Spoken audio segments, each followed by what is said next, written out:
Most people don't realize how much their personal information is being bought and sold every day. Data brokers are making billions, pulling details about you from public records and the internet, and then packaging and selling it, usually without your consent. That's how your information lands in the hands of scammers, spammers, even stalkers. It's why you get endless robocalls and why ads seem to follow you everywhere. That's where Aura comes in. Aura actively removes your data from broker sites and keeps it off. They also instantly alert you if your information shows up in a breach or on the dark web. But Aura goes beyond data protection. With one app, you get a VPN, antivirus, password manager, spam call protection, dark web monitoring, and even up to $5 million in identity theft insurance. All backed by 24/7 US-based fraud support. Other companies might sell just credit monitoring or just a VPN.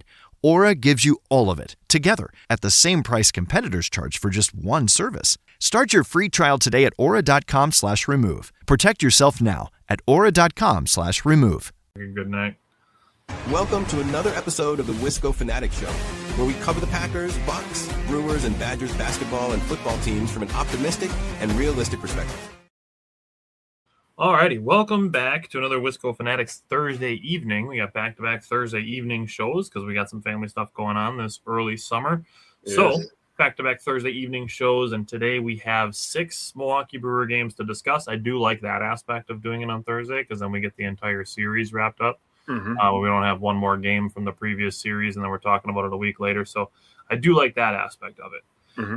Other than that, 2 series, both out west, one in Denver, one in Vegas. So we have 6 Milwaukee Brewer games. And then today we're also going to cover some early trade targets to watch for the Brewers. Now, this isn't going to be like our official trade deadline show. We'll probably do that in late July with the trade deadline being on August 3rd. So we're still almost 2 months out from the trade deadline, but we're still going to talk about some early guys as some baseball trades start to trickle in. So. Let's jump in, and let's start with the weekend series against the Rockies. Jake, what did you think about Game 1 against the Rockies in 10 innings? The Brewers decided to have Game 1 of each of their series just be the most exciting game of the entire series. The Brewers came back to win this one. They won 9-7 in 10 innings, in case anybody forgot. This was on the 5th, so last Friday. It was their first win when trailing after 8 innings in a game where they were no hit in the second inning through the 8th inning, which is incredible to think about. They scored 8 in the 9th and 10th innings.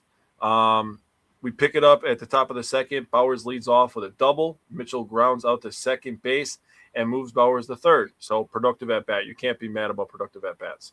Frelick had an 8-pitch walk and then stole second base. Rengifo grounds out to tie the game at 1. Right, so good at bats there. And again, Rengifo, for as tough of a year he's having, he gave you a productive out there. After Hamilton walked, Yelly struck out. He was the first of 15 straight Brewers retired. That was until Frelick got his second walk of the game. This one only took 5 pitches, though. Then the next 4 were retired in order. And the fun starts in the top of the 9th. Turan got a single. Contreras, fielder's choice, reached on an error. Turan gets to third. Perkins enters the game to run for Contreras because the Brewers are trying to mount a comeback here. Bowers single to center. Brewers within 1, 2-3. Mitchell ends up striking out, and then Frelick slaps a double. Perkins ends up scoring, so good move there, putting a little bit more speed on the base pads. Bowers gets to third. Vaughn then comes in and hits for Rengifo. That is a power move right there. That makes Murphy look really smart after his single when he gave Milwaukee a 5-3 lead. So a team that was no hit just gets the lead right back. Hamilton flies out. Yelly a ground out. Brewers allowed Rockies to tie it. 3 straight singles and a walk, and they walked in around a sac fly, and that was McGill's night basically. Top of the 10th, Yelly starts on second. Churio strikes out. Turang walk. Sanchez got a walk. Pond is full, so you got nowhere to put him. Jake Bowers, who's been the Brewers' probably most consistent hitter this year, got an RBI double, makes it 7-5. Mitchell gets a single, make it 8-5. Frelick gets a single again, 3 straight hits from Milwaukee Brewers, makes it 9-5. Ashby starts the 10th by a hit by a pitch and a walk and a single. 2 runs end up scoring.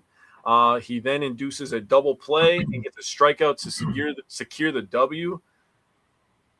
those last couple of innings were just like, hey, hey, hey, and oh, whoa, hey, what the hell's going on? Let's finish this thing up. Whoa, whoa.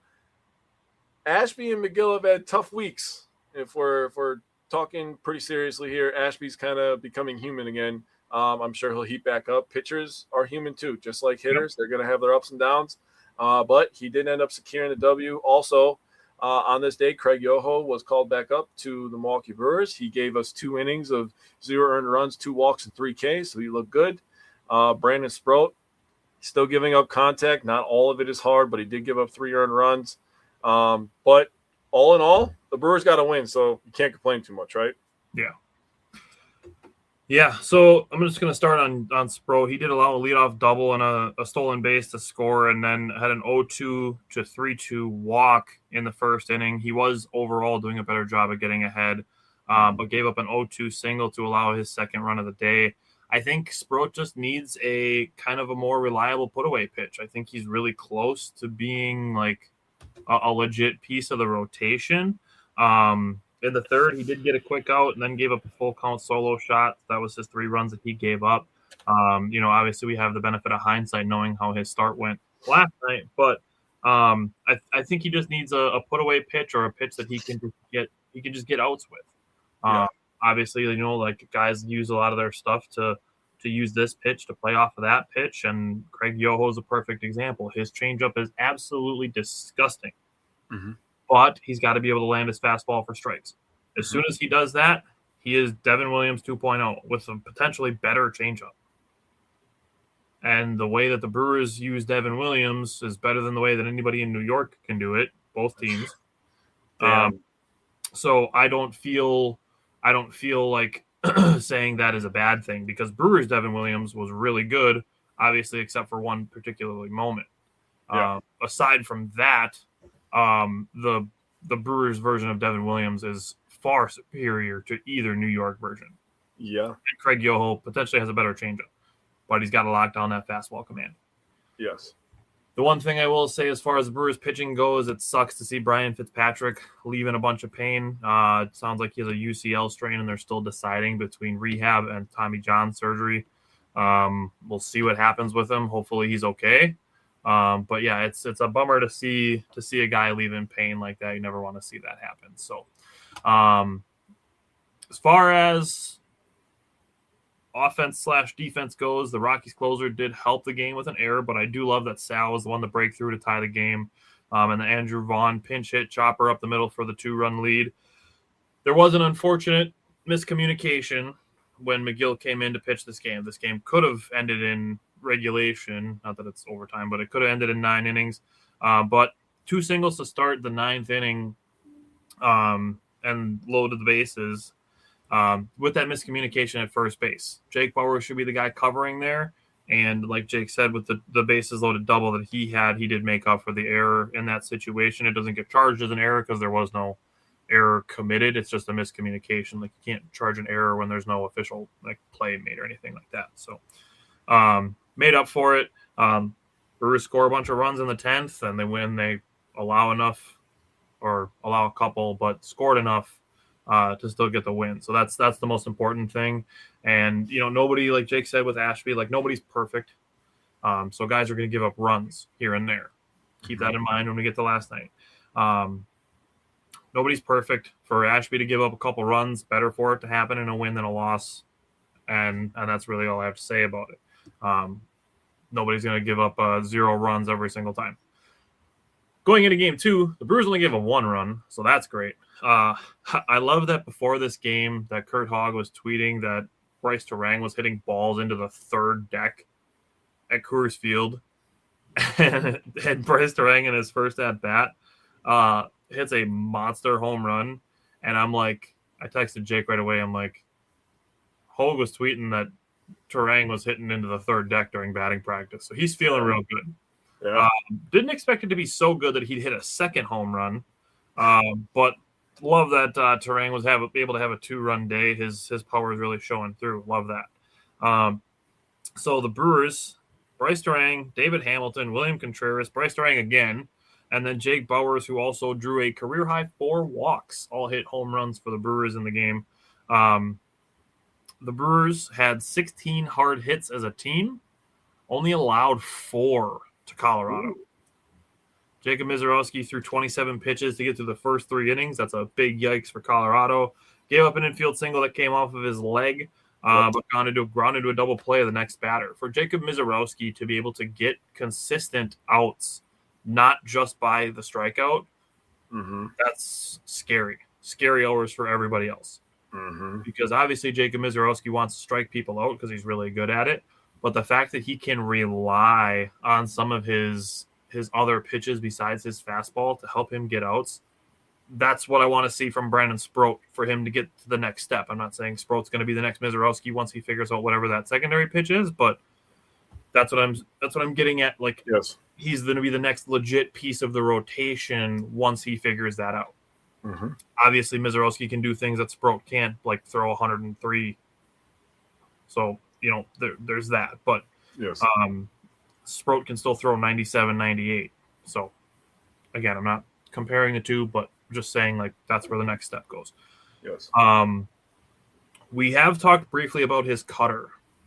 Briefly. I think we talked about it last week or the week before. For Jacob Mizorowski to throw a pitch that breaks horizontally 6 inches at 100 miles an hour is ridiculous. That is ridiculous. And then he has a slider that does the same thing, and it's 8 miles an hour slower. Like, last year they were calling his cutter a slider because he was throwing it at like 95, 96. Now his actual cutter goes 100 and his slider goes 92. That's insane. Dude, he's made in a lab. He's like an alien of a starting pitcher. Also that too, with his slider and his curveball. Both of those pitches look like, if you're looking at the batter from over the shoulder of the pitcher, they look like they're going to hit like the bottom left inside corner of the strike zone. And then they end up like on top of the back foot of a left-handed batter. Like, that's how nasty his stuff breaks. That's just not fair. No. Had a situation in the 6th inning. He had bases loaded, nobody out. 3 pitches later, the inning was over. The 7th, he had a walk and a single, and I know this was going to be a topic of the conversation, but Mizorowski looking in the dugout and just shaking his head, no. Dude, that is ace-level behavior. Steve, welcome back.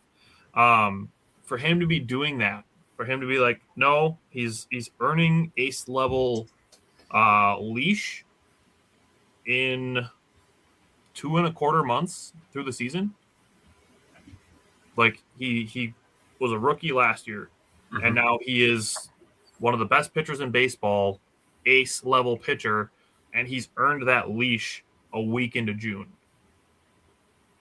I mean, he was an all-star last year, so. That's true. The people felt like he was gimmicky for that, but I think people are kind of changing their tune on that now. I think they're eating some crow. You're the strongest, and he had some, little teeny tiny little nagging, nick injuries. And now this year he's been just an absolute, like, insane, like I just said, alien monster. And he can tell his manager no and get back-to-back strikeouts. Yeah, what a stud, dude. That is tippy top, like Cy Young level stuff right there. This is his 9th straight game with 8 or more strikeouts. Yeah, insane. He's on a burner, dude. Couple other things that I had. David Hamilton. He's played 256 career games, right? He's played 204 of them with Boston, and he's now played 52 games through this point with the Rockies. He had 0 4-hit games with the Boston Red Sox. He's now got 2 4-hit games as a member of the Brewers. And it's not like he's just, bunting for hits all the time. He had 3 hard hit balls, so he's not getting cheap ones.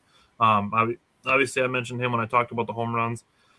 Last thing I'll say about this game, it's going to be credit to the Rockies. McCarthy is a very good center fielder. That dude covers a ton of ground in center field.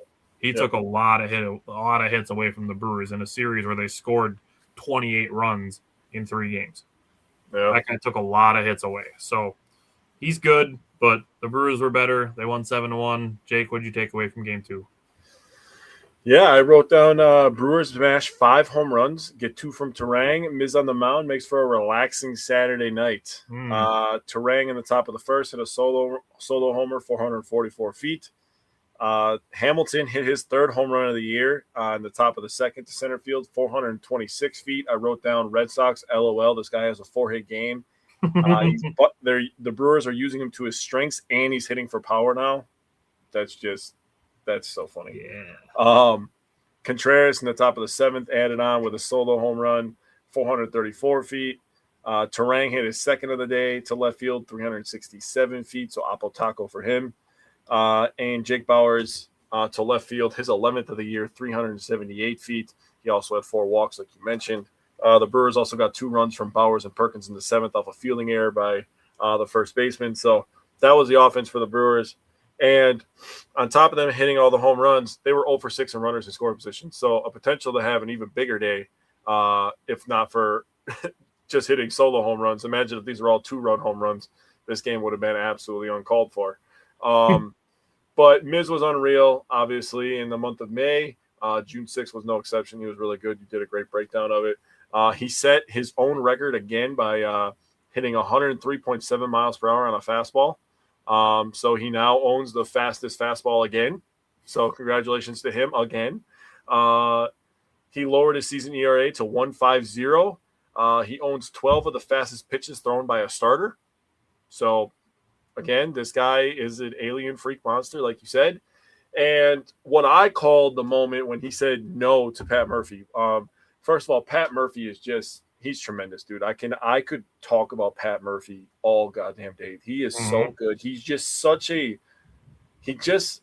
he has a way of being like a player's coach, but also being like just like a coach, just like a boss. Like he's your boss, but he respects you. And like, he's the best kind of boss, like somebody who you can go to and talk to about anything, but also he's still your superior. He gets people. Yeah, he just seems like a really genuine person, and I am just, what's up, man? I'm just really happy that Pat Murphy is the manager of my team. Honestly, like it makes me proud. Reggie, welcome back. But for Murphy, who understands the importance of Mizorowski, and not to say that these games in June don't matter, the games in July don't matter, but to understand that it's about the long run and how close this team was last year, even though they lost. And they got swept in the NLCS. They're really not that far off from the Dodgers. If they would have hit a little bit better, the pitching was actually not horrible. The pitching was really good. I think they held them to 16 runs in 4 games. Yeah, the pitching was good. So, I mean, he knows that they're closer than people are going to give them credit for, right? So having a guy like Mizorowski is really important to that factor. So for him to trust him and allow him to do that, I called it Mizorowski's Cy Young moment, like what people say in college football, where they call it their Heisman moment.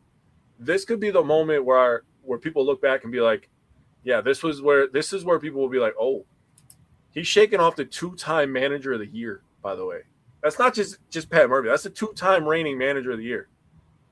That's considered the best coach in the NL. So for that moment, I was like, wow. Damn it, I forgot to write down his name, but the player that got hit in the head. Was it Thompson? It might have been, but a very scary moment. Yeah. I haven't read anything that if he's okay. I know that he had to get helped off the field, obviously, but he seemed to be okay. Like he actually almost seemed like he wanted to stay in the game. Yeah. But yeah, they weren't going to let him. Damn, who is the guy? I saw him on a podcast. Tyler Freeman. Oh, that's who it was.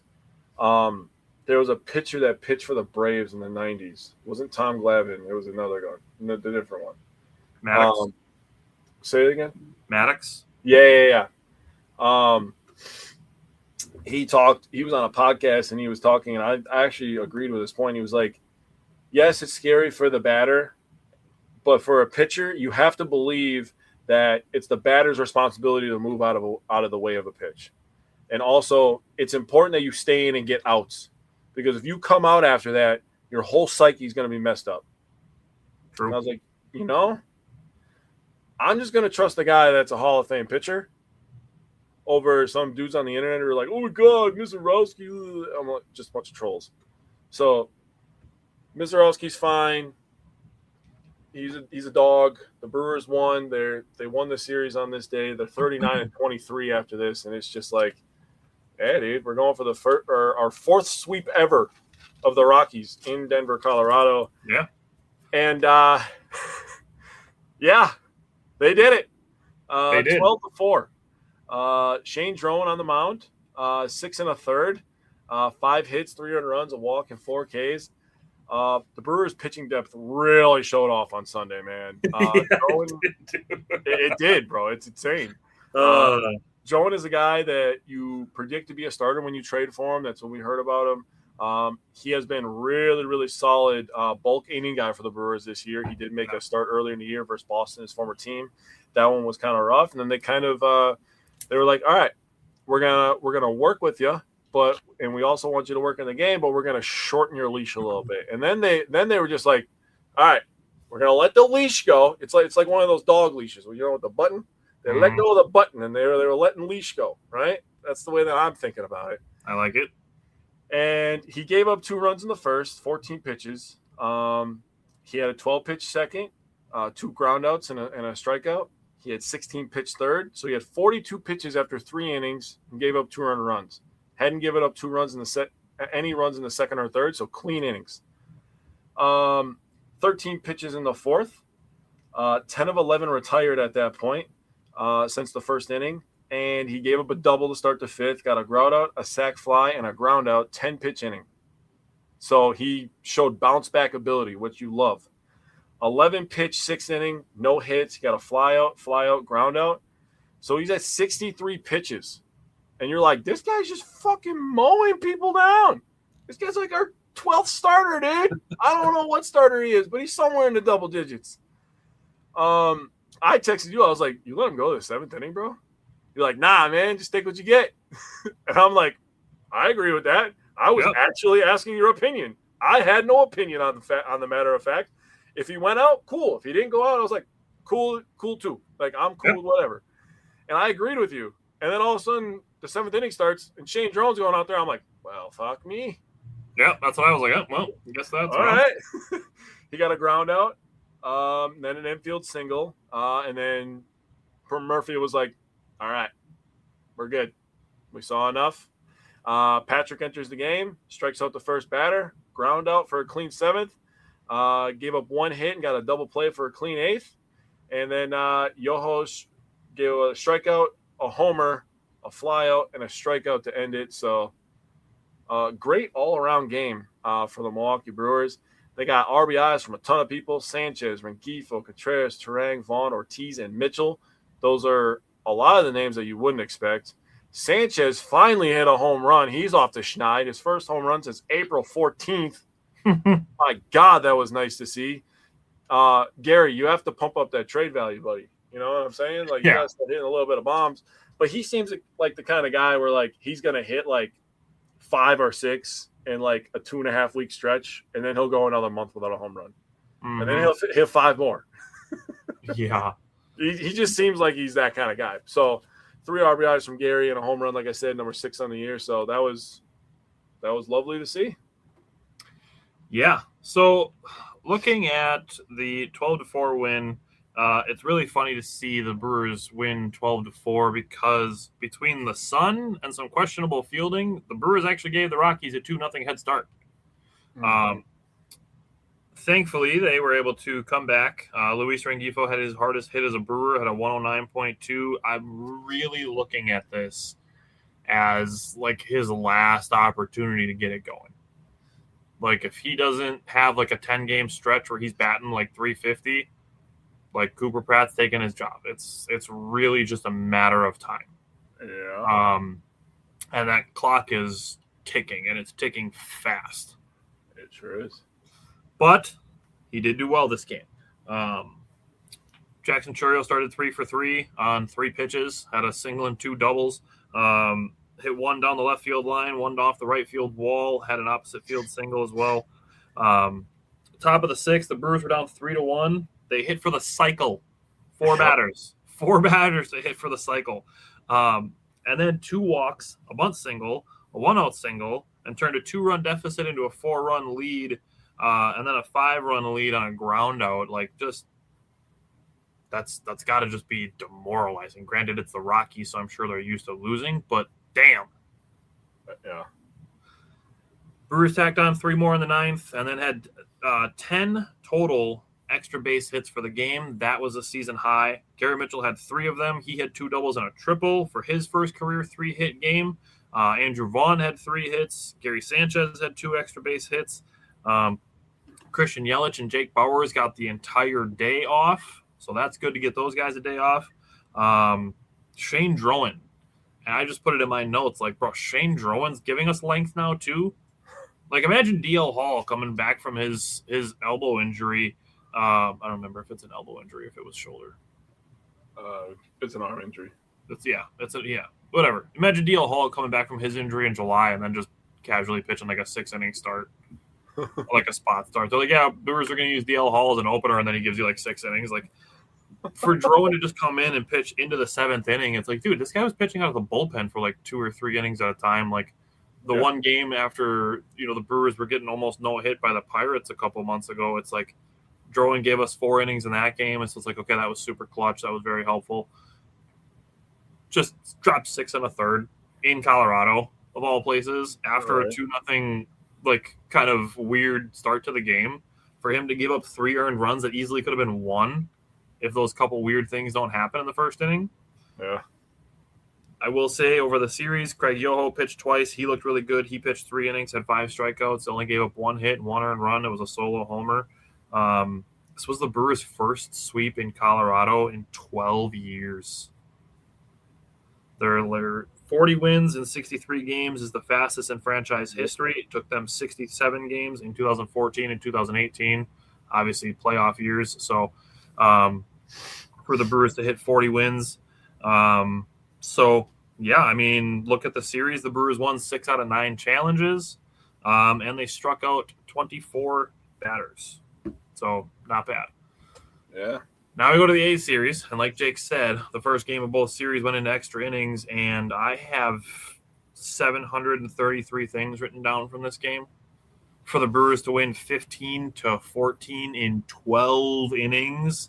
The craziest MLB game over the last, 5 Oh, my God, dude. And I'm going to start by saying that this game was played at a AAA stadium. Yes. The camera angle was goofy, and all of the games followed suit. Like, this series felt like a spring training game played on a Little League field.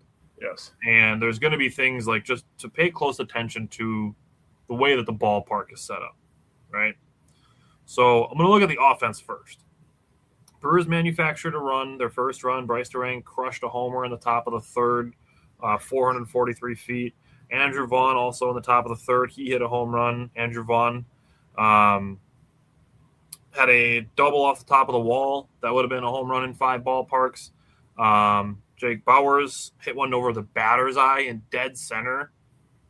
457 feet. That'll play. Good base running to score on a wild pitch. Love to see that by Luis Rengifo. Good job for him to score on a wild pitch. Then the Brewers go single, walk, double in the top of the 9th to extend the game. In the top of the 10th, you had smart base running by David Hamilton and Christian Yelich. And then William Contreras hit an absolute nuke of a home run after Bryce Durang was intentionally walked. So that came back to bite the A's immediately. He hit that 463 feet.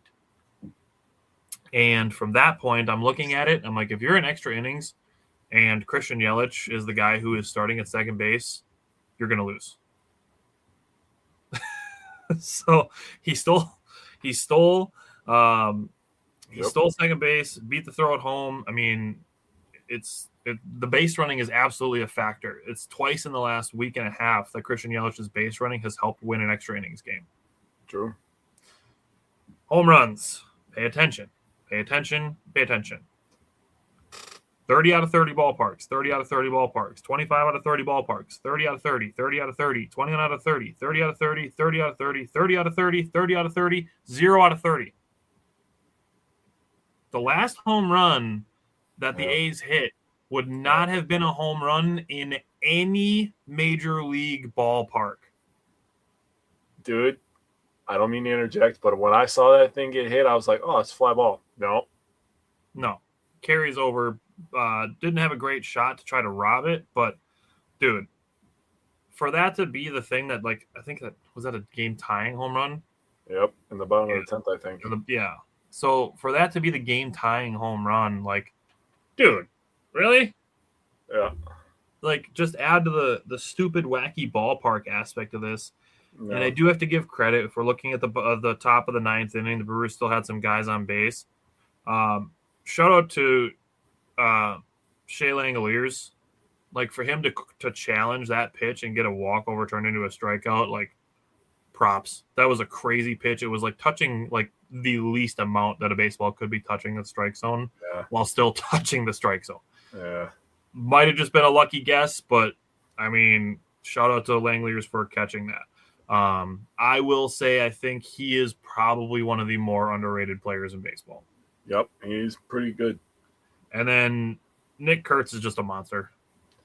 The fact that guy doesn't get talked about as much when you're talking about the best players in Major League Baseball right now, like, I get that he won Rookie of the Year, but that dude's going to put himself in MVP conversations, like, soon. The thing that I'll say about Nicholas Kurtz is I'm excited that we don't have to play him anymore this year. I agree. Yeah, it's like the elements had a big factor. The elements and the shape of the ballpark and dude, it was kind of annoying. And it's like, oh yeah, 15-14. Like, it feels like a softball game. You're right, dude. Like, not that I don't want to see any scoring, but like the next two games, even though they're both losses, like 7-5 and 4-3, feel like much more normal baseball games. Like 15-14. If baseball was always like that, I kind of don't think it would be as fun to watch, to be honest with you. Like, it feels like it almost like takes the challenge out of it when you can hit 22 home runs in a series. Spoiler alert. Yeah. It is. It's the A's AAA ballpark. Steve, it is. Yeah, it's a AAA ballpark. Theirs is being built like down the street, but it's not going to be ready until 2027 or 2028. It's 2028. Yeah. So that. I'm going to hold off. I'm going to save Kyle Harrison for last. Joel Kino, for him to come in from the A's for cash and then get the pitch against them immediately. He allowed a run in an inning of 2/3. It was a home run to Nick Kurtz, but he did have 4 strikeouts to go with that. The Twitter response to Joel Kuno being able to throw like 98, 99 after his average was like 94. He had 100. People like, yeah, and he hit a couple. Yeah, I think he did hit a couple that hit 100. He did. Seeing the response on Twitter to a guy coming to the Brewers and having like a 5-mile-an-hour increase on his fastball, and seeing people like, MLB, investigate this shit. He's been with the Brewers for 2 days and he's throwing 100.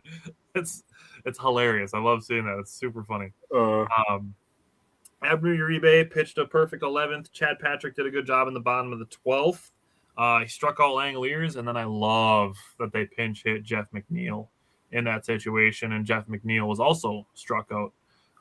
So love that for Chad Patrick. Also love that for the Brewers. I'll always hate Jeff McNeil for him being a douche when the Brewers were in New York at the beginning of the 2024 season. We got one of the most amazing moments from Rhys Hoskins, probably his best moment as a Brewer, sadly, but never forget it. Always be a Brewers legend for that. So love that Jeff McNeil was the one who ended the game with a strikeout. Me too. I wrote LOL at the end.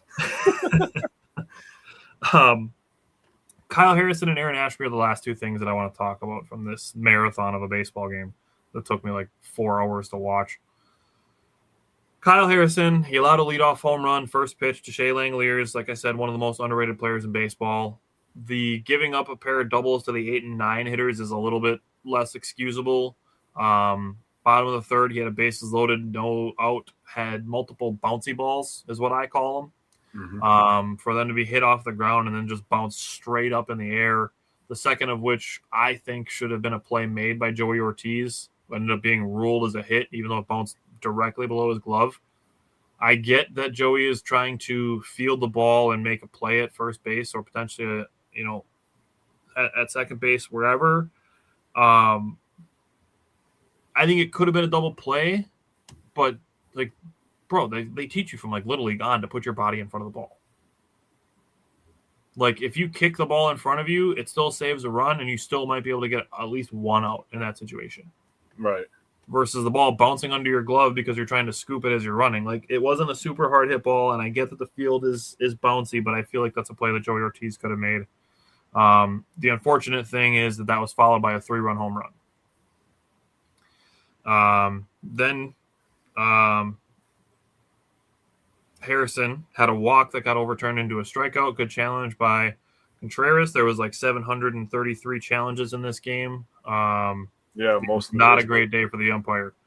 Harrison finished with 7 innings pitched, had 8 runs, and I think he could have had it down to 3 with potentially some better defense. But he did allow some hits to some really good hitters. He allowed some hits to the bottom of the order guys. But the way that I looked at this for Kyle Harrison was more of a learning opportunity than a setback.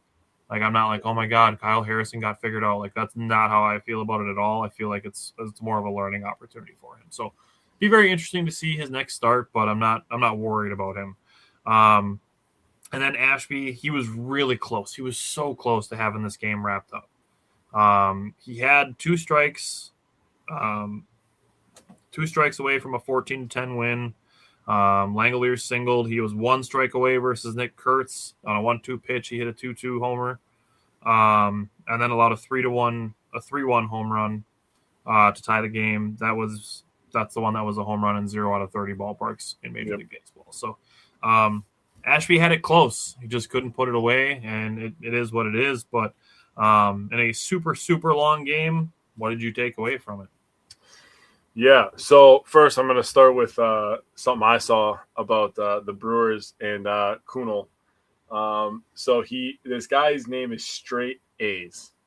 Great name, first of all. He said about the Brewers getting Kunal for cash. The Brewers are one of the best pitching development organizations in baseball and win majority of their trades. Don't love it.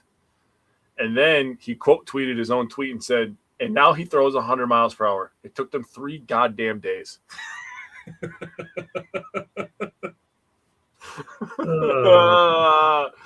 Oh, dude, what a tweet, dude. And what a quote tweet, dude. That's awesome. Oh, that made my night, dude. That was so funny. So in this game alone, there was 29 runs scored, 34 hits, and 11 home runs. I mean, that's just bonkers stuff. 4 home runs from the Brewers. You mentioned them: Bowers, Contreras, Turang, and Vaughn. So Turang was 443, like you said. Vaughn was 420, and then Bowers was 457. Contreras home run, I wrote down that is contender for photo of the year in MLB because his homer was so good he had to take a seat to appreciate it, man. What a hit, what a swing. Yelly's also in the frame going like this because he knows it's gone. I mean, that's top tier, dude. That's a top tier photo. Really good base running, you said, in the 12th inning by Yelly. I also wrote that down. First game in Vegas since 1996. So Chourio got his first hit in Vegas, even though he was not even born in 1996. So congratulations to Jackson Chourio. Something I wanted to mention about Chourio is coming into the series, he was 11 for 29 in his last 7 games. 11 for 29, 4 doubles, 2 home runs, and 8 RBIs. So he's coming in on a heater. And in that last game against the Rockies, this is the funniest part. I wanted to talk about this too. Pat Murphy was in the clubhouse and was talking to Chourio before the game and said, "Hey, you thinking about getting a hit in this series?" And Chourio said, "Yeah, I'm going to swing at the first pitch." And literally in his first 2 at-bats, he swung on the first pitch and got hits. First 3. Oh, you're right. First 3. Yeah. Yeah, but he got hits on the first pitch. So he wasn't fucking lying. So if Jackson Chourio is something, he's not a liar, okay? I'll tell you that right now. But he was on a heater, so nice to see Chourio to get going. Nice to see Contreras have the power back. I don't want to sound too redundant with some of the stuff because we covered a lot of it, but just wanted to talk about Chad Patrick. I thought he is just so invaluable, dude. A guy that can start games, a guy that can give you long relief, a guy that now has 3 saves on this team. And in the bottom of the 12th, he got the first out because of a sack bunt because the Brewers manufactured a run in the Brewer way where Yelly stole third and then, got home. So the A's were like, all right, we're just going to try to extend this game. They got a sack bunt. He then immediately nutted up and got a strikeout. So now he's got 2 outs. Against Langoliers for that strikeout. Then an intentional walk against Nick Kurtz, who had 2 home runs that day. They learned their lesson from Guerrero earlier this year, is all I'm going to say. I'm going to keep pointing to that game because that was a mistake. Yep. But then he strikes out Jeff McNeil. I wrote LOL. Couldn't happen to a better douchebag. So great win. Absolutely insane stuff. Lots of home runs to go over, lots of RBIs. They had 4 guys get at least 3 RBIs.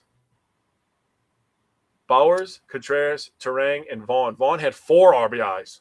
And then Churio had a solo RBI. But, I mean, Jesus Christ, dude, that game was nuts. Yeah. I couldn't believe that was because I went to – so just real quick before we go on to the next one.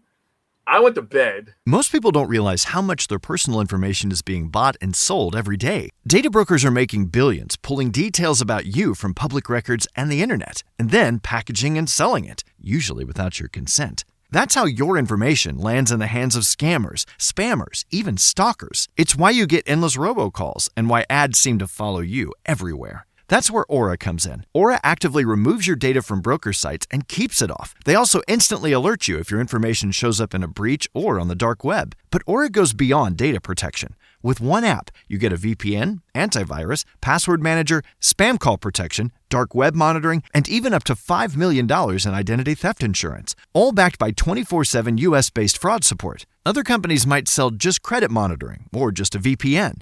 Aura gives you all of it, together, at the same price competitors charge for just one service. Start your free trial today at aura.com/remove. Protect yourself now at aura.com/remove. I watched a few innings live. I went to bed.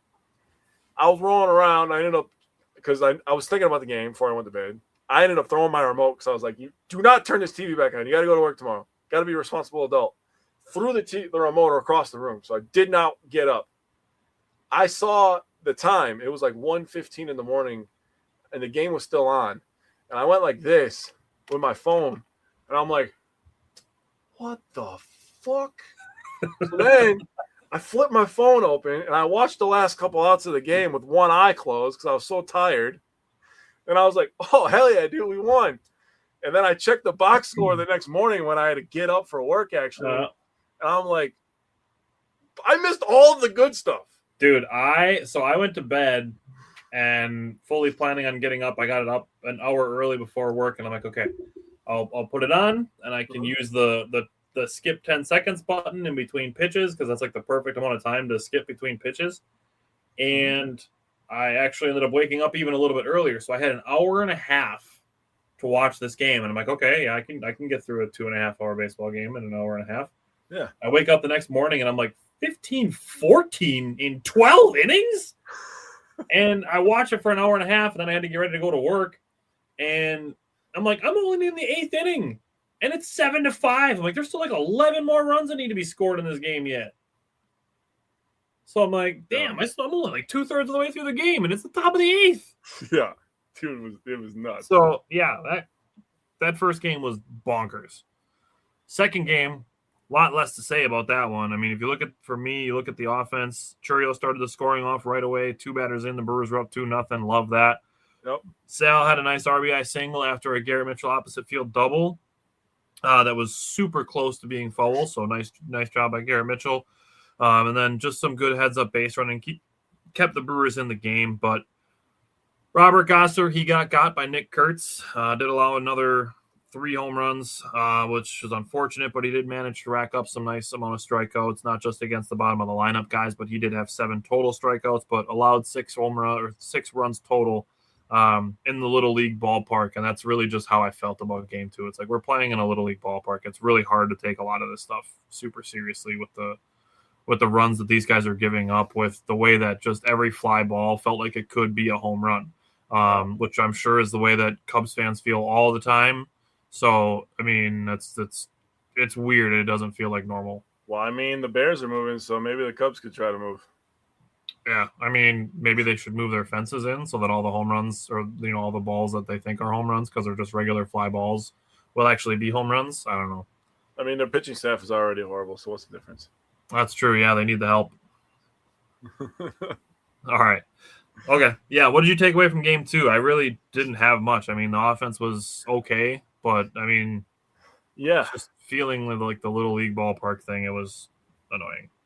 I said Brewers got a 2-run homer from Churio, 354 feet for an early 2-0 lead. Gosser gave up a solo shot to Nick Kurtz in the bottom of the first. A's hit a 2-run homer in the bottom of the second to take the lead. Brewers tied in the fourth after Mitchell hit his second double of the day in the fourth inning already. Mitchell had a really good game. After Mitchell, he had a really good game, 3 for 4, 2 runs, scored off a Sal single. 2 home runs from the A's in the bottom of the fifth, gives them a 6-3 lead. Top 6, Brewers were able to play their style. They had 2 walks, 2 hits, and got aided by an error by the A's center fielder. Gets them within 1. Another homer from a player on the A's.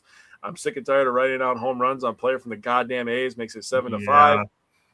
No hits the rest of the game. The Brewers 5 straight Ks.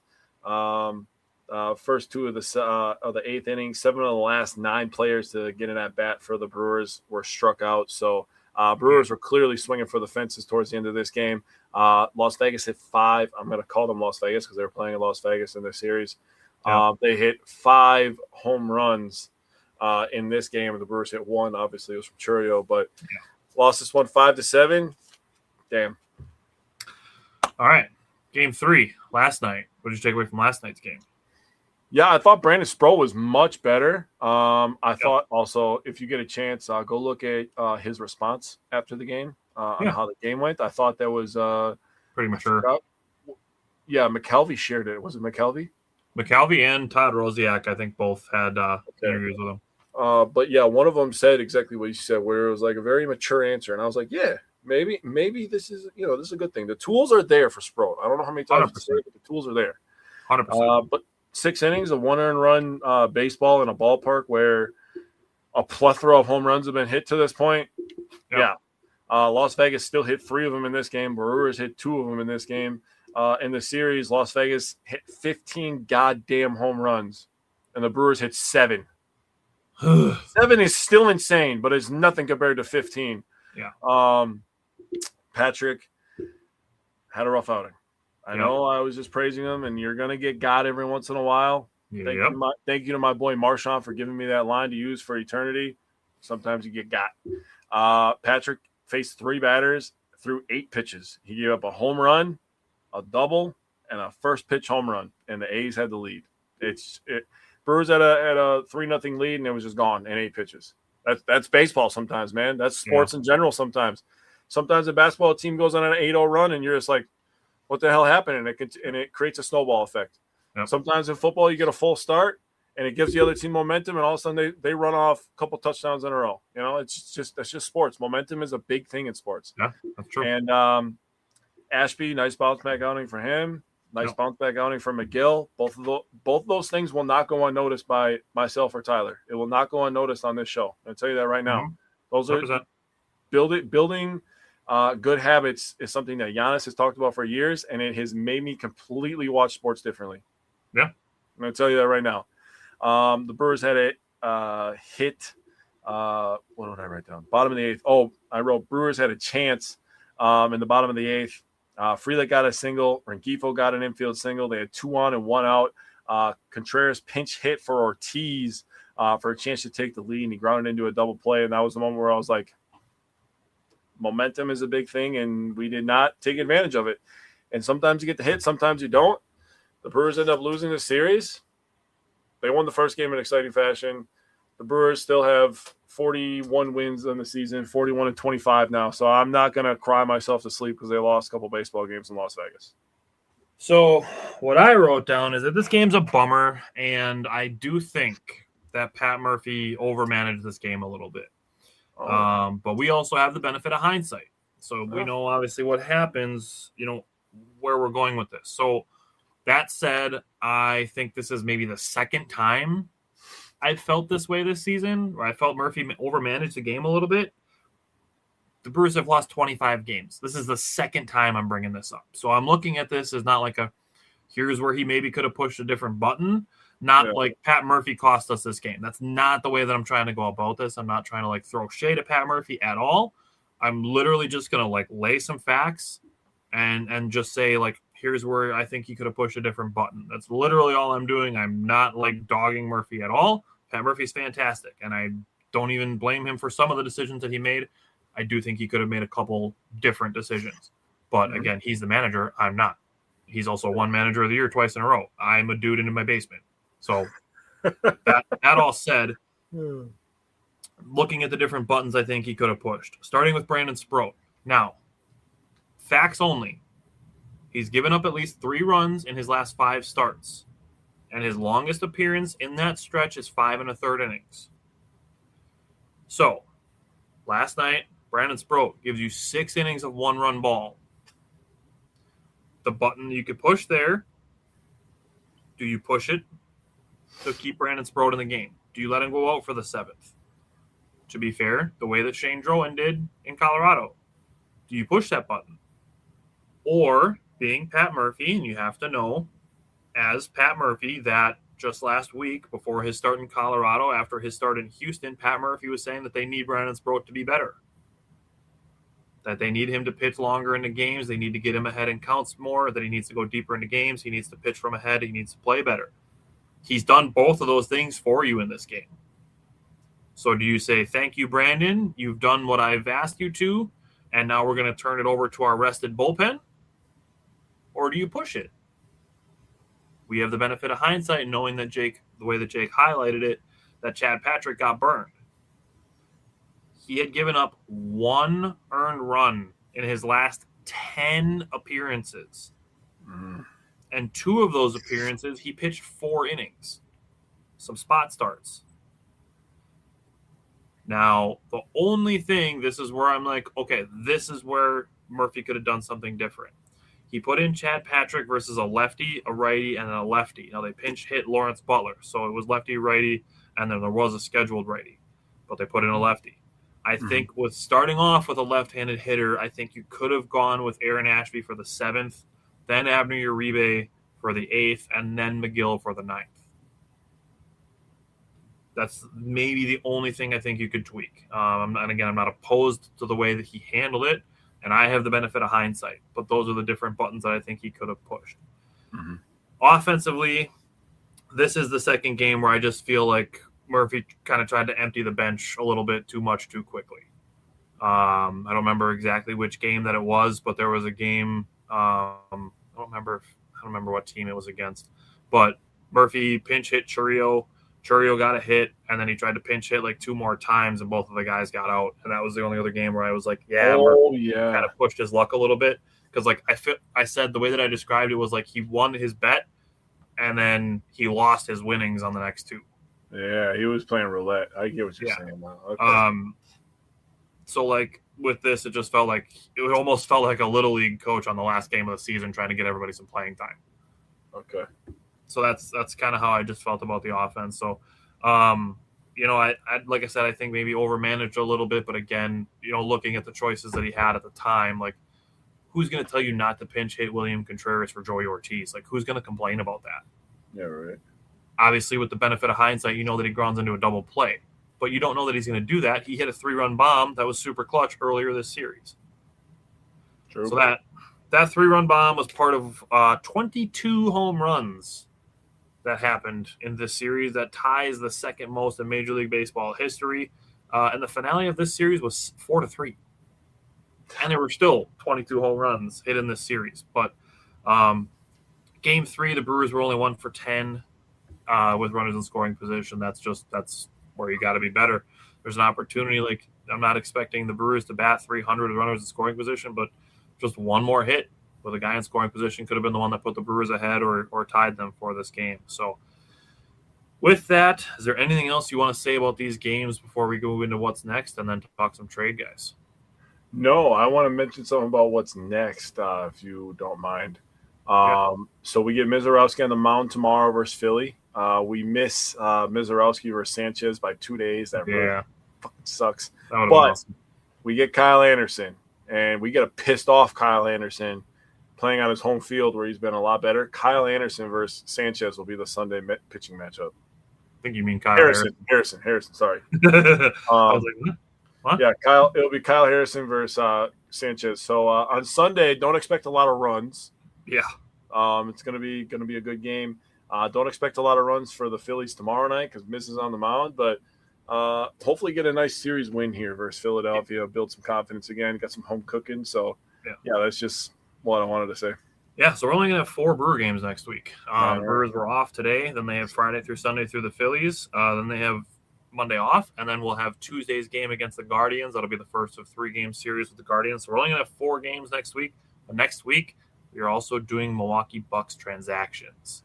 So the way that Jake and I split this up is we're going to do this one way with a Giannis gets traded, and then we do some other trades and some free agent signings, or Giannis stays. And then we're still going to have some trades and some free agents. So that'll be next week's show. But we do have one more thing today, and it is some trade targets, some early trade targets. So I mentioned at the top of the show, Jake and I are probably still going to do a deadline show probably towards the end of July.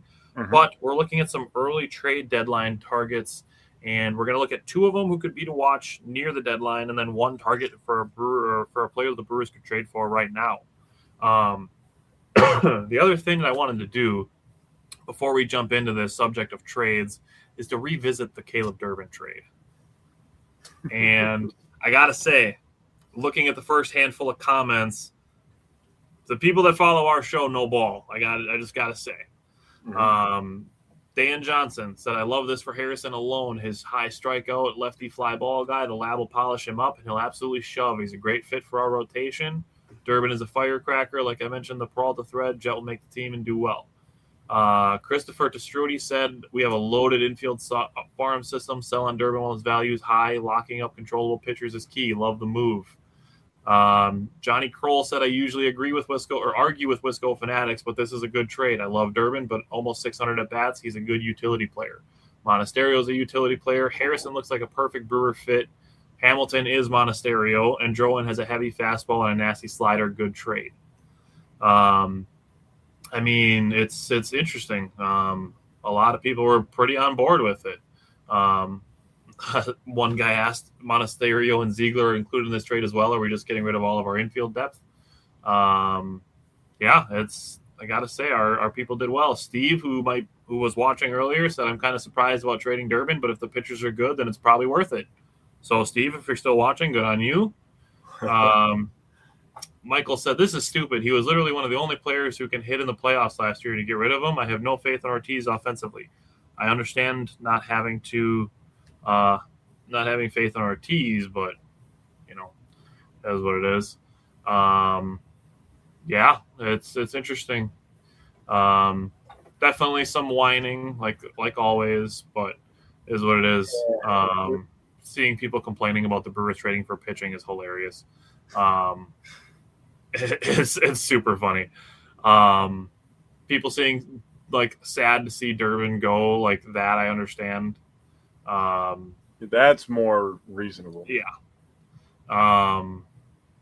Yeah. I mean, for the most part, people were pretty level-headed with it, and I feel that that's a testament to us. I feel like we built a good following, even though we're not a million followers, but we're not Barstool either. We're not putting all clickbait stuff. I think we're a pretty good job of being level-headed, and I think it shows in our following the way that people react to stuff. I think that's an extension of us. So we appreciate that from the people that follow us. It's not like, we're not making this our full-time jobs anytime soon, but we appreciate the people that do follow us and interact with us. That's part of why we do the shows live, so that people can interact live with us. And yeah, let's talk some trade targets. So two of us.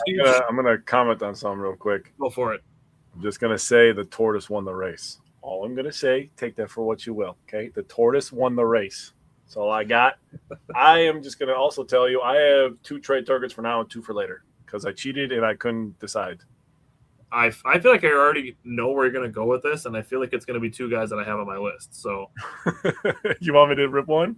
Let me just ask if the 2 and 2 that you have are on the Houston Astros. I do have 2 Houston Astros, and I have 2 non-Houston Astros. Okay. Well, I have 2 from the Astros and 1 from not the Astros. So give me your first Astro guy, and then I'm going to say that one and then mention the other one right away. Okay. The first Astro guy is Isaac Paredes. Yep. Yeah. I wanted him 2 years ago, and then the Cubs traded for him, and I was super salty. Dude, and last year I wanted Willie Castro, and the Cubs traded for him too. So it's like whatever infield target I want, the Cubs are going to get, and I'm going to be salty about it. Then he's going to sign somewhere else. But Cubs are not going to be buyers this year, so there's that. They definitely need to be sellers because they need to pump up that goddamn pitching. Any chance they can give us Michael Busch? I know he's a first baseman, but right. Isaac Paredes, it makes so much sense. He's a power threat on the left side of the infield. He's batting .236 this year, .332 on base, .406 slug, .738 OPS. Has playoff experience. He's 5 for 11 in the playoffs, a double, a walk in the postseason. So Isaac Paredes makes a lot of sense. Yeah, he's also got 9 home runs this year, so he's got some pop. The Brewers could absolutely use that. Yeah. Paredes is on my list as well. So is his left side of the infield teammate, Jeremy Pena. I don't have him on the list, but those are my 2 guys that I have to watch near the deadline. I would love the Brewers to be able to that would be a massive upgrade for the left side of the infield. Pena's the beast, bro. Spoiler alert, that's where all of my targets are right now. That's what I'm looking for right now is left side of the infield. Yep. And like I said during some of the recaps, like Pratt for Rengifo could happen today, and I'd be on board. Yeah. But it should happen before the 4th of July. I agree. That's kind of the deadline I'm setting on that. Then I'm going to start getting kind of crabby. I'm gonna say my other guy before we talk about the 2 like kind of dream scenario trades. My other guy is Matt Strahm from the Royals. I feel like the Brewers could use another reliable veteran relief pitcher who's a lefty out of the bullpen, not just depend so much on Aaron Ashby. And I know that Deal Hall is going to come back from injury at some point, but with Zerpa being injured, I was like, well, why can't we go back to the well twice, which is the Royals? Be like, let's go get Matt Strahm, playoff experience. Just my thought. I'm going to do the Brewersy thing to you right now. Jared Koenig is going to be your addition to the bullpen with the left hand. Oh, yeah, you're right. He's made 5 or 6. Yeah, dude, I literally sounds. He's going to be back super soon. So you get the literally Brewersy just wrote answer about him right last away. week. I literally just wrote about him last week. And then I was just thinking about left-handed fucking bullpen players that we could trade for. So you'll get Jared Koenig and you'll like it. All right, I'm with that. On Jeremy Pena, he's batting .288, .356 on base, .424 slug with a .780 OPS. He's only got 3 home runs, but just looking at Paredes and Pena, I was heavily interested in those 2 before the season, and I still am. Moving on to guys you want right now, you said you have 2? I want this guy right now. It's a dream right now. I don't think it'll happen, but it's a dream. You want to end on that one, or you want to rip that one first? I'll rip that one first. Dude, this would be amazing. And they stink. They've stunk for a long time. They won a title, and then they just started to stink after that. C.J. Abrams from the Washington Nationals is quite literally a CC Sabathia offensive move for the Brewers. Dude, I love C.J. Abrams. I'm so on board. We would probably have to give up a lot of players. Yeah. And I want people to understand my thought process, even though it might not make a lot of sense to some people. It's going to make sense to somebody. They signed Luis Pena, and I understand that, like, signing him to a long-term contract, you're like, they added him to the 40-man roster. I think that makes him a more – I think – what's that? You said Pena. You meant Lara. Yeah, sorry. Dude, so many goddamn Hispanic names I've been reading over the last 24 hours. Sorry. You knew what I meant. They signed him to a contract, which I think with getting rid of the arbitration, which C.J. Abrams the next 2 years is in arbitration. So that makes him, I think, a little bit more tradable for a team like the Nationals who kind of stink to the team like a Brewers that are trying to go for it. Lara could be a guy because he is locked up for a long time that could be an attractive trade piece to somebody else. If you're going for a CJ Abrams, you have to be in the box with me real quick. Be in the box. I can't be in that box. I'm sorry. I can't do it. If you're going to get a CJ Abrams, you're not okay getting rid of that guy? Okay, it's not about the fact that they could use it as a trade piece. It's that they're not going to spend 2 weeks digging really hard in with the dude's agent just to trade him right after. Yeah, but you don't know this opportunity that's right around the corner. You never know. I still don't think that the Nationals are going to be like, hey, that dude you just extended, what if we get him? I just don't think that's realistic. I mean, I wasn't trying to be especially with as loaded as the Brewers farm system is. You're right. Hey, we got this dude. He's our number 5. We just gave him an 8-year deal that could potentially keep him here for 10 years. We're going to hold on to that guy. But our number 2, 3, 4, and 6 top 10 of our system are also in the top 100 of baseball. You might be interested in 2 or 3 of those guys. Yeah. See, that makes more sense. But this guy, I mean, CJ Abrams is just good. He's hitting 287, 378 on base, 526 slugging, and 905 OPS. Dude, that guy he has 14 home runs, 51 RBI, 10 stolen bases. Like I said, he's in arbitration the next 2 years. He's getting paid pennies right now. He's going to win arbitration this year. I love CJ Abrams. I'm so on board. Dude, he's a for him. stud, dude. I'm willing to sacrifice a couple percentage points of fielding at shortstop for a massive offensive improvement. Brother, they're not even from the same Milky Way in offensive output, dude. Yeah. It's not even close. Yeah. You will win more games with his bat than you will lose with his glove. Yep. Go ahead. Give me your last one.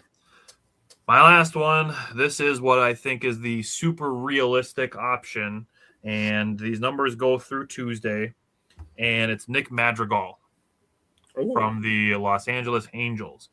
He was signed to a minor league deal with the Angels before the season, and then he got called up on May 27th. So he's been in the bigs basically for 2 weeks, and he's played in 10 games. But he's on a minor league deal, so it's a guy that the Angels are going to be perfectly willing to give up, even if the Brewers give him like a low A pitcher, but just somebody with a little bit of potential that they can get for a guy that they signed to a minor league deal before the season. Now,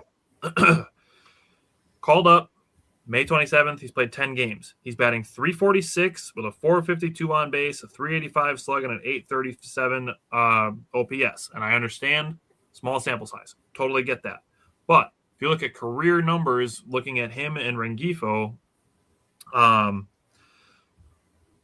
Madrigal has a career .276 batting average. I will take that today. 327 on base, could be a little higher, 346 slug and a 673 OPS. His slug and OPS numbers are similar to Rengifo, but Rengifo is carried heavily by his 22 to 24 seasons. Madrigal does have a better career fielding percentage at third base, 97.2 compared to 95 for Rengifo. Rengifo's up to 6 errors so far this season.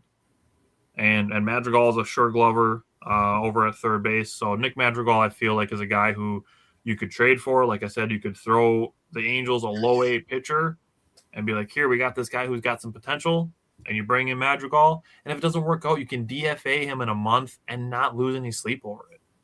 Yeah. I mean, you can turn around and just the Brewers traded a AAA pitcher to the Tigers today for cash. Just turn around and give that cash to the Angels for Madrigal. Yeah. It's a better option than Rengifo right now. I really feel like it's time to move on from that. And I really don't feel attached to Luis Rengifo. I totally respect grabbing a guy who's had productive years in the bigs and trying him out. But really feeling like we're past what we needed to see from him to see if he could resurge or not. Yeah. So, yeah, that's where I'm at. Nick Madrigal, I feel like, is the guy that they could grab today and improve third base a little bit. All right. I have a guy that they need to grab today because we're going to have a discussion. I have a hot take, one of the hottest of the hot takes that you could possibly have as a Brewers fan. I'm immediately going to tear Jake down. He's going to try. But that's going to happen. So I think And I'm just going to give a little backstory real quick. The reason that this got brought up and it got me thinking is Tyler and I were having a conversation about trades and outfielders and all this stuff. And Tyler was like being logical, talking about Brandon Lockridge and, this and Mitchell. And then he said, unless you want to have a tough conversation about Sal Frelick. And then I started looking at some stuff. I was on Baseball Savant messing around, and I was like, this is the guy that needs to be a tough conversation had about, and it's Christian Yelich. Great locker room guy, but this conversation needs to happen. I'm sorry. Here's the numbers from Baseball Savant. Expected batting average, below average. Expected slug, not even average, below average. So he doesn't get on base. He doesn't hit the ball hard. Barrel percentage, below average. Hard hit percentage, below average. Bat speed, doesn't show. His chase percentage, that's good. Whiff percentage, fucking horrible. K percentage, fucking horrible. He doesn't play the field, and his sprint speed is average. You could trade him for a guy like Yordan Alvarez, and this offense immediately goes to the fucking moon, dude. You cannot have a guy that plays DH every day that's not even a good DH. He doesn't hit the ball hard. He doesn't walk and get on base. He doesn't produce RBIs. He doesn't hit the ball over the fence. He does none of those things. The only thing that he does is he's a really great locker room guy, and he's still good at running the bases. There's no secret why he's batting leadoff. Because if he wasn't batting leadoff, you'd have to have a guy like Sal Frelick bat leadoff. But at least in Sal Frelick's case, he gives you Gold Glove defense. Okay, you ready for me to tear you down? You could try, but I'm not going to believe you because I can't look at this and hear anything. First things first, the Astros are 1 million bajillion gajillion % not giving you Yordan Alvarez for Christian Yelich straight up. I'm not saying that you're going to trade Yelich for Alvarez. That's okay. not my. You're just meaning to swap. You're just meaning to make Yordan your DH. He needs to be the DH, and then this offense goes to the moon. I'm 100% on board with bringing in Yordan, and I don't think it's going to be at the expense of Christian Yelich. Firstly, Yelich is batting .349 so far in June. I get that he's got a lot of strikeouts. He's got 14 strikeouts to 5 walks so far in June. But in 49 plate appearances, he's scored 12 runs. He's got 12 singles, 3 doubles, no home runs so far in June. And I get that, his month of May was pretty rough. That was right after he came back from an injury, but he was batting .314 before he got injured and still batting .286 on the season. So for what you need on offense, I'm not worried about Christian Yelich. Not to mention, we just had the conversation today that twice in the last week and a half, he has helped you immensely win a game with his base running. I get that he's not as fast as he once was, but that's a factor. It's a factor in both of those games that his base running helped you win, with him having 2 sac flies score him, and then a stolen base and a ground out, or a fielder's choice that he beat a throw at home. Now, I'm not saying that alone is enough reason to keep him at $24-ish million a year. And I do think that Yordan will be an upgrade at DH. I think that upgrade should be made at the expense of Gary Sanchez, who I understand has very spotty plate appearances. But that's only because you cannot take Jake Bauers or Andrew Vaughn out of the lineup. Yeah. Now, the thing that I'm going to say is, I wasn't planning on saying this, but I think if you want to get super nuts, the fact that both of them are not under contract next year is you could look to trade. If you want to, I think it would make more sense to trade Andrew Vaughn or Jake Bauers before Christian Yelich and sell high on one of those guys that you bought super low on. The other reason that I am absolutely not trading Christian Yelich is the same reason that I would absolutely not trade Brandon Woodruff, is because of the locker room. And you mentioned that. I know you mentioned that he's a good locker room guy. I don't think he's just a good locker room guy. I think he would be the guy that if they put a captain's patch on baseball jerseys, that Christian Yelich is the guy that would have that. We had the conversation just like a week and a half ago when Abner Uribe was doing the crotch thing towards the Cardinals, And Jonathan Lucroy got on Twitter and he said a bunch of out-of-pocket stuff, and then Christian Yelich was the one that got on social media and put him in his place and made Jonathan Lucroy apologize. He did check Lucroy. So I think Christian Yelich is invaluable in a locker room situation. And the example that I'm going to give you is the Josh Hader trade. Guys talked about that a whole bunch, that affected the locker room to the point that the Brewers went from first place at the trade deadline to missing the playoffs. I 100% think that would be in the cards if the Brewers were going to trade Christian Yelich. I think it's very feasible that this team full of young guys and a couple of veterans would crumble without Christian Yelich if he were to get traded. Now, if he gets injured, different mindset. If he's injured, I understand that, but he's still in your clubhouse.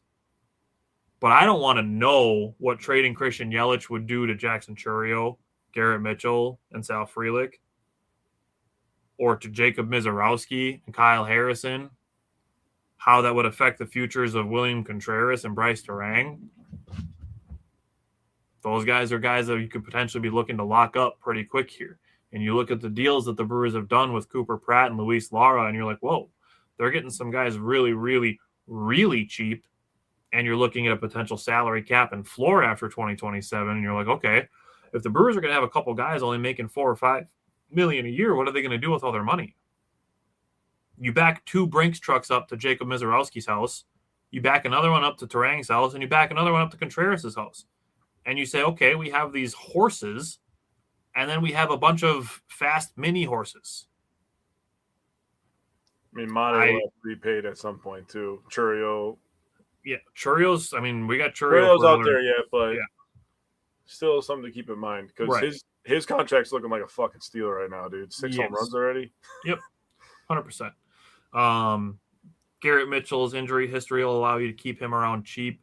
And, you know, as for all the people wanting Luis Lara up in the bigs, like right now, he's just not going to get the playing time. And I think the only opportunity, if you want Luis Lara up in the majors, I feel it's at the expense of Sal Frelick. If you want him getting consistent at-bats and playing time. Yeah.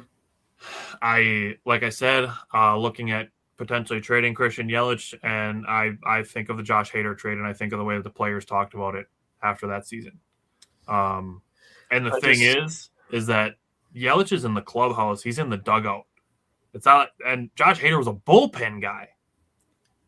I know, but I just think about being led by that freaking spineless prick Craig instead of fucking Pat. I don't think Pat would allow a collapse like that. It's a totally different team, different mindset. It's not a road that I'm willing to walk down. You also have to consider that Yelly is 34. He's had a lot of injuries over the last couple of years. He's only under contract through 28. And if he's still batting 286 and he's your leadoff guy and he's getting on base a ton. But he's not getting on base a ton. He doesn't walk at all. He needs to strike out less. His whiff percentage is fucking horrible, dude. So is Garrett Mitchell's. Garrett Mitchell is good at a lot of other things. He still plays defense. So is Christian Yelich. Yelich is good at base running, bro. That's it. And getting on base. He's still batting 286 this year. But he's not walking. I don't give a shit. You're a leadoff guy. You have to get on base. He bats 286. 286 is not that good of a batting average. I'm just going to let you know that right now. Jacob, if you look at the left side of our infield, 286 is what you were just talking about with C.J. Abrams. I'm aware, but you're using the left side of the infield, which is literally the weakest position group in MLB baseball if you talk shortstop and third base. And that's where the upgrade needs to be made. I'm not worried about upgrading from Christian Yelich at DH as much as I'm worried about the left side of the infield. All right, man. If Cooper Pratt gets called up tomorrow and Rengifo gets DFA'd and Cooper Pratt is doing a bunch of good stuff and Joey Ortiz gets his batting average up closer to 260 like he was in 2024, and then we're looking at where do we upgrade, I still think it would be Sal Frelick. Frelick still gives you elite defense. Yelly does not play defense at all. I understand that, and I would still consider trading Sal Frelick before Christian Yelich at that point. I'm not. He's not doing bad enough for me to consider what losing him in the clubhouse would look like to me. It's the same reason that even though Brandon Woodruff has missed the last 2 seasons of the playoffs injured, and he's currently injured, he'll be back very soon. But I would not consider trading him. Yeah, that's to me that's a different discussion because we have a lot. Pitchers are a little bit different because you only see them once every 5 days, but they're still around the guys. Yeah, right. That's true. And he's very important. He was the one that brought back the bullpen. Everybody watching the bullpen and stuff. So I get that. Yeah. I don't know, dude. I've just watched him freaking ground out and fucking strike out so many goddamn times this year. It's really starting to piss me off, dude. That's just how I feel. If he starts striking out less, he's going to be completely fine. He needs to stop fucking grounding out. I need him to fucking fly out instead of ground out every once in a while, please. My God, dude. He rolls over everything, dude. I thought all the freaking shift stuff was going to let him hit singles up the middle all day, and that has not happened. Yeah. I feel like he hits the ball right to the second baseman, or he's getting extra bases. I swear to God, dude, it's always up the middle to the second baseman. I'm like, Jesus Christ, dude, I'm going to go insane.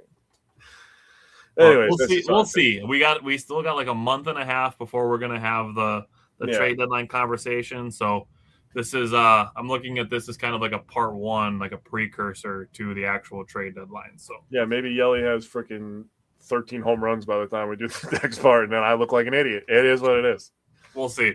And like I said, if the Brewers make some upgrades to the left side of the infield, which is a way bigger issue right now, then maybe we could talk. But I still don't think so. But all right, got to see Jake and I disagree, so I think that's a good way to end the show. But we can still do it healthy without calling each other idiots. Yeah, I called myself a healthy disagreement. So. Obviously, Jake and I have known each other for damn near 20 years at this point, but still, Jake and I are going to go hang out now. So thank you guys for hanging out with us, and we are going to see you guys back at our regularly scheduled time next week. We're going to have some more Brewer games to talk about, and then we're going to be talking Bucks transactions. So definitely tune in for that because I'm going to be ready to rip through the Brewer games and talk about the Bucks because Me too. I'm excited to see what we come up with. As long as there's no 15 or 14s. Yeah, right? No kidding. All right. Thanks again. See you guys next week. Later. Most people don't realize how much their personal information is being bought and sold every day. Data brokers are making billions, pulling details about you from public records and the internet, and then packaging and selling it, usually without your consent. That's how your information lands in the hands of scammers, spammers, even stalkers. It's why you get endless robocalls and why ads seem to follow you everywhere. That's where Aura comes in. Aura actively removes your data from broker sites and keeps it off. They also instantly alert you if your information shows up in a breach or on the dark web. But Aura goes beyond data protection. With one app, you get a VPN, antivirus, password manager, spam call protection, dark web monitoring, and even up to $5 million in identity theft insurance. All backed by 24/7 US-based fraud support. Other companies might sell just credit monitoring or just a VPN. Aura gives you all of it, together, at the same price competitors charge for just one service. Start your free trial today at aura.com/remove. Protect yourself now at aura.com/remove.